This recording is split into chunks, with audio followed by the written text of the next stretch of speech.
Well, Mr. and Mrs. American Parent, it's time for you to ask yourself a tough question. Yes, you. And that question is, will your great-great-granddaughter be able to survive in a world without a second eyelid and her own tech claw?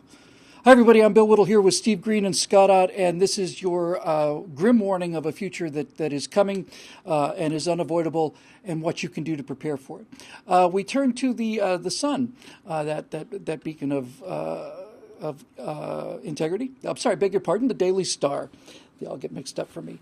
And we learn the story of Mindy. It's a computer rendering of what the people of 2100 will look like. And folks, it ain't pretty. Looking at this 3D rendering of the humans of the future, we see some of the following features. Hunched backs and arched back and neck. We see a thick skull and smaller brain. Second eyelids to protect against accidental exposure to daylight. And, of course, the tech claw. I've seen people like this in shopping malls all the time. Now, Steve, let's start with you. The reason I'm picking this story is so I can tell my very favorite story of all time, which I've never had a chance to tell before. That's simply this. I was 19 years old. We were walking into Jack Horkheimer's office at the Miami Planetarium. And in front of me was a short, stout guy who nobody particularly liked. Was kind of an ass little guy. In front of him was a regular guy who was a technician, and then I came in third, and I was 6'1" and probably 140 pounds. And as we walked into the room, I turned to Jack and I said, this looks like one of those charts of the evolution of man. But I'm not joking. If you look at this person, as serious as I can be now, you see the hunch, and everybody knows the drawing we're talking about. There's a gibbons and chimps, and then Neanderthal, and finally there stands a Homo sapiens, and then now it starts to go down a little bit. It's starting to digress, which makes me want to conserve things. And how about you? Yeah, we are not. Are we not men? We are Devo. Devolution. Devo. One of my favorite movies, it's a little dated, it's so very much 1979, 1980, is a little comedy called Simon with Alan Arkin, and he plays this sort of low-rent psychology professor at a community college or something that this top-secret think tank hires because they want to mess with his mind, convince him he's an alien and set him loose on the world just to see what happens, because it's one of these think tanks with an unlimited budget, and they kind of like pranking the whole country. And there's this brilliant scene where they've kept him locked up in his own sensory deprivation tank for like a week until his brain turns to porridge. And Alan Arkin, in this brilliant bit of physical comedy, gets out of the sensory deprivation tank in his wetsuit. And as he crawls out of the tank and starts to walk, he goes through the stages of man in the chart. It's an absolute brilliant bit, and I guess now if you play that in reverse, you'll see exactly what we're talking about. I don't know what to do about this. I really don't. You know what I would rather do? You're going to talk about the bad stuff. Let me talk about the empowering part, the good stuff, and then we'll all go back to being cranky old bastards after that. The Navy's new Virginia-class attack subs, just the stealthiest, deadliest boats ever put underwater, have this high-tech electronic mast. So instead of having, the huge old-fashioned periscope that goes up that, you can see for miles and miles away on radar or whatever, it just has this little slender fiber optic rod that is invisible to radar and hardly does something. But the Navy didn't know what they were going to do to control this thing, and they were coming up with ideas for like multi-million-dollar controllers to make this thing work. And what they settled on was an off-the-shelf Xbox controller. And the best part is you don't even have to train the troops, the sailors, to use it. You give them an Xbox controller, and they're up there scouting around with this $1 fiber optic cable. So in a sense, the good side is this technology empowers us to do things that we could never do before. And I suppose now that I've done the bright and sunny side, you're going to have to tell us at what cost, huh? Well, at the cost, it looks like Mindy has spent 19 years just a little bit further back than the CIC and spent 19 years in the actual reactor room. She's not looking well. She's working on her core. Scott, when you look at these pictures, the thing the thing that made me really seriously want to do this story was I wasn't sure at first if it was kidding or not, because truthfully, honestly, this is a scary looking pose. This is a person who's going to have serious problems in terms of their posture for the rest of their life. And I see people like this all the time. I mean, without exaggeration, all the time. What do you do about this? I mean, is this inevitable? It seems to be inevitable, given the way that most parents are actually doing the same thing while their kids are becoming ever more horizontal. Looking at the smartphones. What's the way out of this? Well, there's quite a confluence of forces at work here, and different trends that kind of intersect and clash with each other as well as complement each other.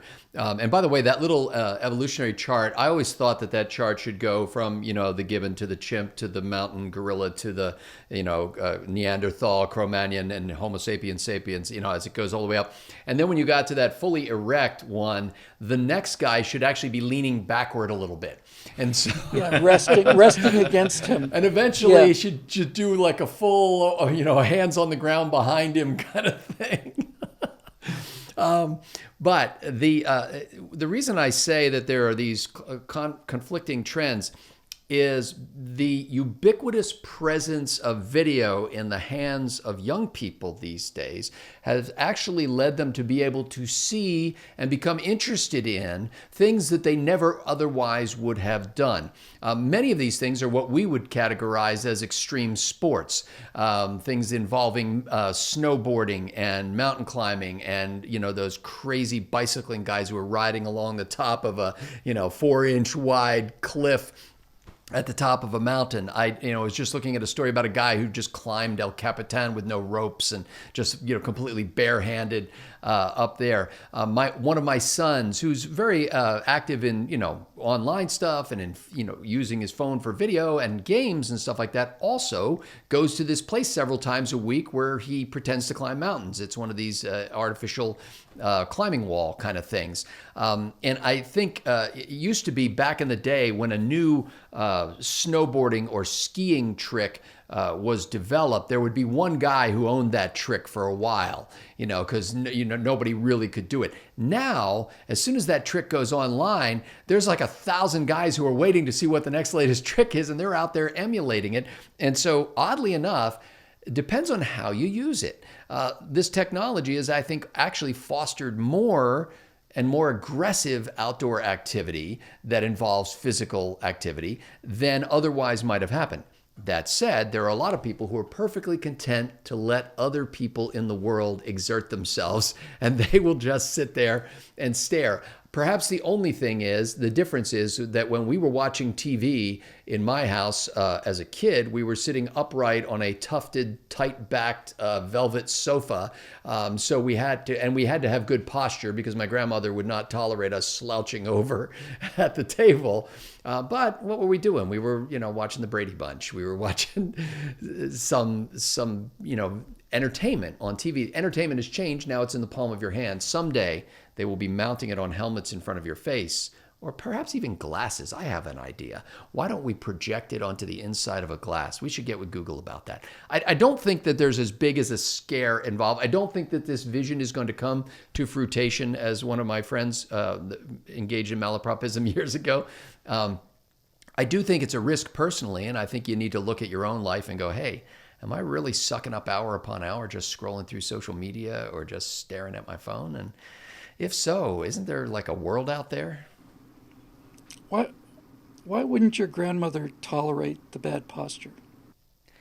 It seemed to me that she had good posture because she had been taught to sit well. And the only when her posture eventually went downhill was because her spine literally began to degenerate, and it was not possible for her to sit up as straight. But well into her bout with Alzheimer's, she would sit straight as a ramrod at the table when she couldn't even remember why she was doing it.